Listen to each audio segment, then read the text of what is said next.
ఆ ఇంట్లో ప్రవేశించు, ఇంటి వారికి శుభమని చెప్పాలి. నువ్వు ఎక్కడికి వెళ్తే అక్కడ మొట్టమొదటిగా నువ్వు చెప్పాల్సిన మాట, మీకు మీ ఇంటికి శుభము కలుగును గాక. ఆ ఇల్లు యోగ్యమైనదైతే మీ సమాధానం దాని మీదకి వచ్చును, అది అయోగ్యమైనదైతే మీ సమాధానము మీకు తిరిగి వచ్చును. మన ఇల్లు దేవుని దృష్టిలో 2 రకాలుగా వర్గీకరించాడు. మొట్టమొదటిది యోగ్యమైనది, రెండవది అయోగ్యమైనది, వర్తి అండ్ అన్వర్తి. అర్థమవుతుందండి? మన ఇల్లు గురించి మనం మురిసిపోవడం కాదు, దేవుని దృష్టిలో 2 అయితే యోగ్యమైనది అవ్వాలి, లేదంటే అయోగ్యమైనది. అది ఎలా, ఆ ఇంటిని నువ్వు దాని టైటిల్ ఎలా ఇవ్వాలనేది నీ నోటి మీద ఆధారపడి ఉంటుంది. అదే దేవుడు మొట్టమొదటిగా చెప్పిన మాట, మీకు శుభము. తర్వాత భయపడకూడదు. సంవత్సరంలో 365 రోజులు ఉంటే 365 సార్లు పరిశుద్ధ గ్రంథంలో భయపడకూడదు అని రాశాడంట. మనం చాలా మేకపోతే గాంభీర్యంగా చాలా చెప్తూ ఉంటాం, అబ్బో నా అంత తోపులేడు, నా అంత తురుములేడు, అసలు నేను తలుచుకుంటే ఏదైనా చేయాలంటున్నాను. కానీ ప్రతి క్షణము మనిషి అనేవాడు భయపడుతూ ఉంటాడు, లోపల లోపల కుంచుకుపోతూ ఉంటాడు, పైకి మాత్రం చాలా చెప్తూ ఉంటాడు. ఒక్కసారి మరి మనల్ని మనం పరీక్షించుకుంటే అది అర్థమవుతుంది. అందుకని యేసుక్రీస్తు ప్రభువు వారు మొట్టమొదటిగా చెప్పిన మాట, మీకు శుభము, భయపడకూడదు. చివరిగా ఒక వచనం చదువుకొని మనం బల్ల ప్రవేశిద్దాం. ప్రకటన గ్రంథం 1వ అధ్యాయం 18వ వచనం.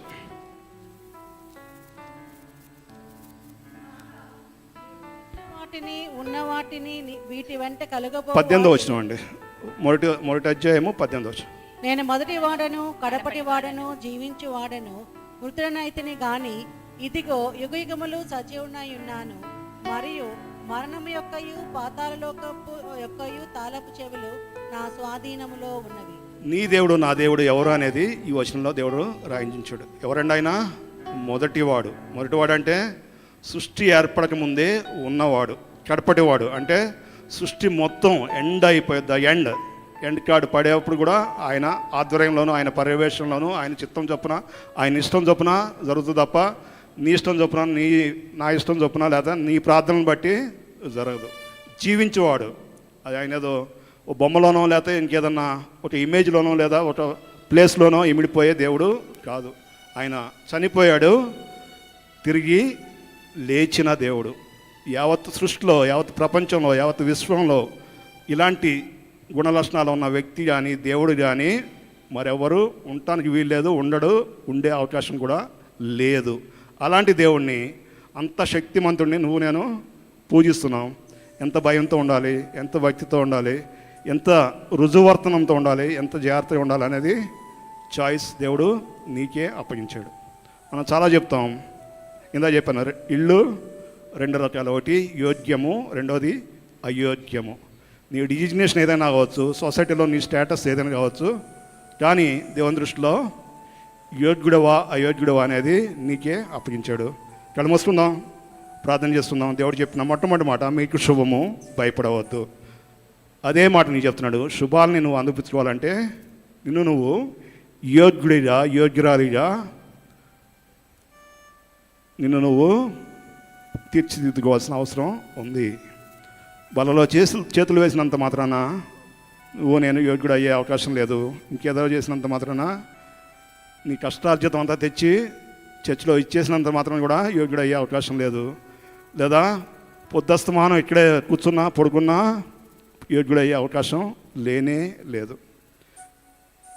దేవుడు ఏదైతే చెప్పాడో దాన్ని పొల్లు పోకుండా, తూచా తప్పక నీ జీవితంలో ఆచరించి చూపినప్పుడే అది దేవుని దృష్టిలో నువ్వు నేను యోగ్యుడు అవుతావు. నువ్వు నోటితో ఏదైతే పలుకుతున్నావు, నీ తలంపులో ఏదైతే ఉందో అదే అంతరంగంలో ఉండాలి తప్ప లోపల ఒకటి బయట ఒకటి ఉంటే అది దేవుని దృష్టికి నిన్ను నువ్వే అయోగ్యుడిగా మార్చుకుంటున్నావు.